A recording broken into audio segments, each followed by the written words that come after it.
Secara umum, perkembangbiakan hewan dibagi menjadi dua cara, yaitu vegetatif atau aseksual dan generatif atau seksual. Beberapa hewan dapat melakukan perkembangbiakan aseksual seperti halnya tumbuhan. Apakah hewan juga menggunakan bagian tubuhnya untuk berkembang biak? Bagian tubuh manakah yang digunakan untuk berkembang biak? Bagaimanakah sifat keturunan yang dihasilkan dari perkembangbiakan aseksual pada hewan? Mari kita simak materi berikut ini.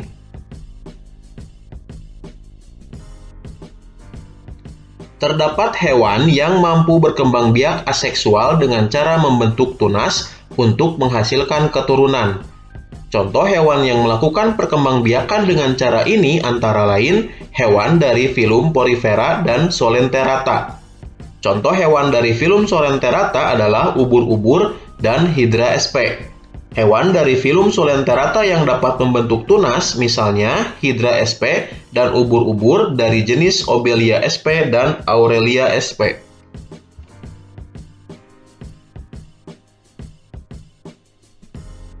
Planaria merupakan salah satu contoh hewan yang melakukan fragmentasi. Perkembangbiakan dengan cara ini terjadi melalui dua tahap.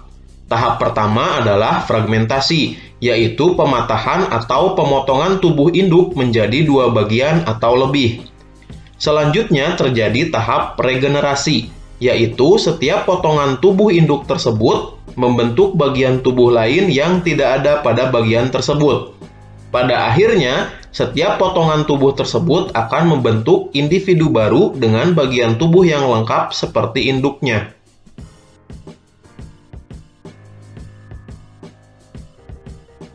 Partenogenesis secara alami dapat terjadi pada hewan lebah, semut, tawon, kutu daun, dan kutu air.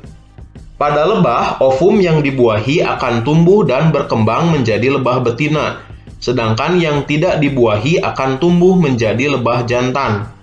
Lebah betina bersifat steril dan memiliki tugas sebagai pekerja dalam koloni lebah. Lebah jantan bersifat fertil. Lebah jantan mampu menghasilkan sel kelamin yang digunakan untuk membuahi sel telur yang dihasilkan oleh lebah ratu.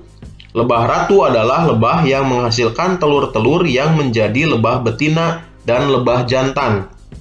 Selain lebah, kutu daun dan kutu air juga dapat berkembang biak dengan cara partenogenesis. Kutu daun betina dan kutu air betina dapat terus-menerus bertelur. Telur yang dihasilkan akan berkembang dan menetas menjadi kutu betina tanpa didahului proses fertilisasi. Meski demikian, fertilisasi tetap diperlukan untuk menghasilkan individu baru setelah beberapa generasi kutu mengalami partenogenesis.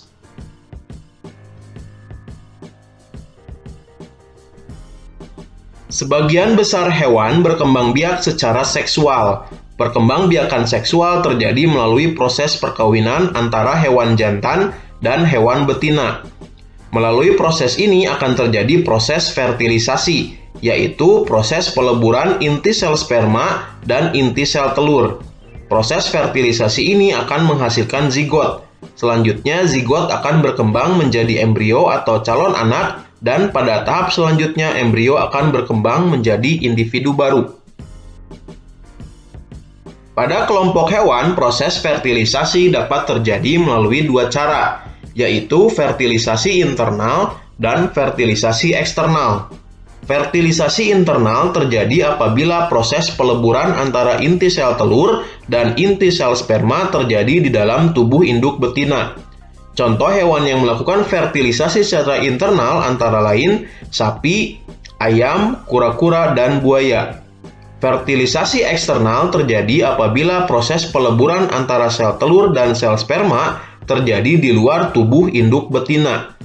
Fertilisasi dengan cara ini biasanya terjadi pada hewan yang hidupnya di lingkungan perairan, misalnya ikan. Berdasarkan cara perkembangan dan kelahiran embrionya, hewan yang berkembang biak secara seksual dibagi menjadi 3 jenis, yaitu hewan vivipar, ovipar, dan ovovivipar.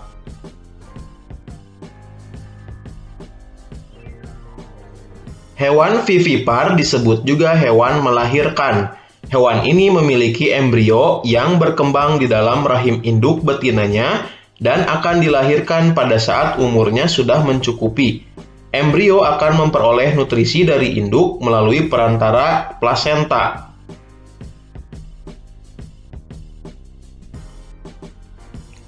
Contoh hewan ovipar antara lain cicak, katak, ikan mujair, ayam, burung elang, dan itik.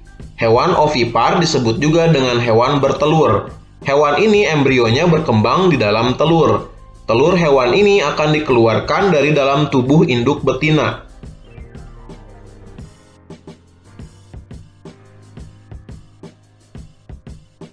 Hewan ovovivipar disebut juga sebagai hewan bertelur dan melahirkan. Embrio hewan yang tergolong ovovivipar sebenarnya berkembang di dalam telur, tetapi embrio tidak dikeluarkan dalam bentuk telur seperti pada hewan ovipar. Telur tetap berada di dalam tubuh induk betina.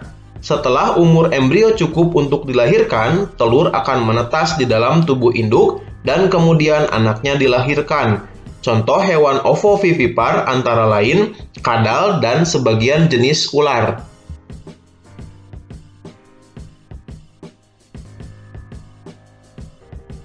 Pada jenis hewan yang lain, hewan muda memiliki struktur dan fungsi organ tubuh yang berbeda dengan hewan dewasa.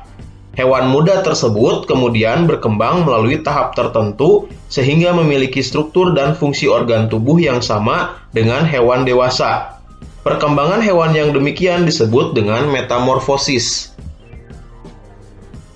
Metamorfosis dapat dibedakan menjadi dua, yaitu metamorfosis tidak sempurna dan metamorfosis sempurna. Pada hewan yang mengalami metamorfosis tidak sempurna, telur akan berkembang menjadi hewan muda yang disebut nimfa. Nimfa merupakan hewan muda yang mirip dengan hewan dewasa, tetapi memiliki ukuran yang lebih kecil dari hewan dewasa. Selanjutnya, nimfa berkembang menjadi hewan dewasa. Pada hewan yang mengalami metamorfosis sempurna, telur akan berkembang menjadi hewan muda yang disebut larva. Larva memiliki struktur dan fungsi organ yang sangat berbeda dengan hewan dewasa. Pada hewan tertentu, misalnya kupu-kupu dan lalat, larva berkembang menjadi pupa. Selanjutnya, pupa berkembang menjadi hewan dewasa. Selama berkembang, struktur dan fungsi organ tubuh mengalami banyak perubahan sehingga menjadi hewan dewasa. Pada beberapa hewan, selama perkembangan hidup dari hewan muda menjadi hewan dewasa, terjadi perkembangbiakan secara seksual dan secara aseksual. Contohnya adalah pada hewan ubur-ubur. Selama perkembangan hidupnya, ubur-ubur dapat berkembang biak secara seksual dan secara aseksual. Ubur-ubur seringkali dijumpai dalam bentuk medusa dan berada pada tahap seksual, yaitu dapat menghasilkan sel kelamin. Sel kelamin dilepaskan ke air dan dapat mengalami fertilisasi. Zigot akan berkembang menjadi larva. Jika berada pada tempat yang sesuai, larva akan tumbuh menjadi polip yang disebut skifistoma. Saat dalam tahap polip, ubur-ubur dapat berkembang biak secara aseksual melalui pembentukan tunas. Polip akan berkembang dan menghasilkan strobila. Strobila akan terlepas dari induknya dan berkembang menjadi medusa kecil yang disebut evira. Evira selanjutnya tumbuh menjadi medusa dewasa.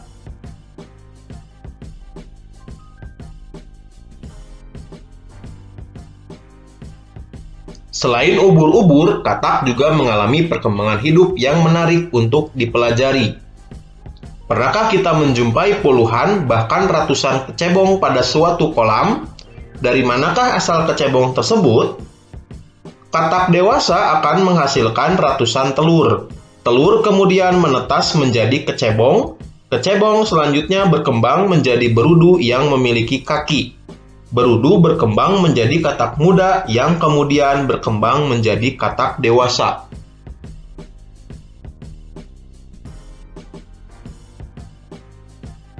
Kawin suntik atau dikenal dengan istilah inseminasi buatan atau IB adalah proses memasukkan cairan sperma atau semen dari sapi jantan yang unggul ke dalam saluran perkembangbiakan sapi betina dengan bantuan manusia.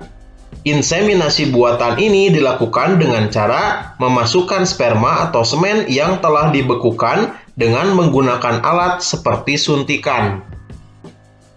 Inseminasi buatan memiliki beberapa manfaat, antara lain efisiensi waktu, efisiensi biaya, dan juga dapat memperbaiki kualitas anakan sapi. Perbaikan kualitas misalnya sebagai penghasil daging yang berkualitas atau sapi potong. Sebagai contoh, untuk menghasilkan anak sapi dengan kualitas daging yang baik dan berjumlah banyak, diambil sel-sel sperma dari sapi Brahma dari India untuk diinseminasikan pada sapi betina lokal.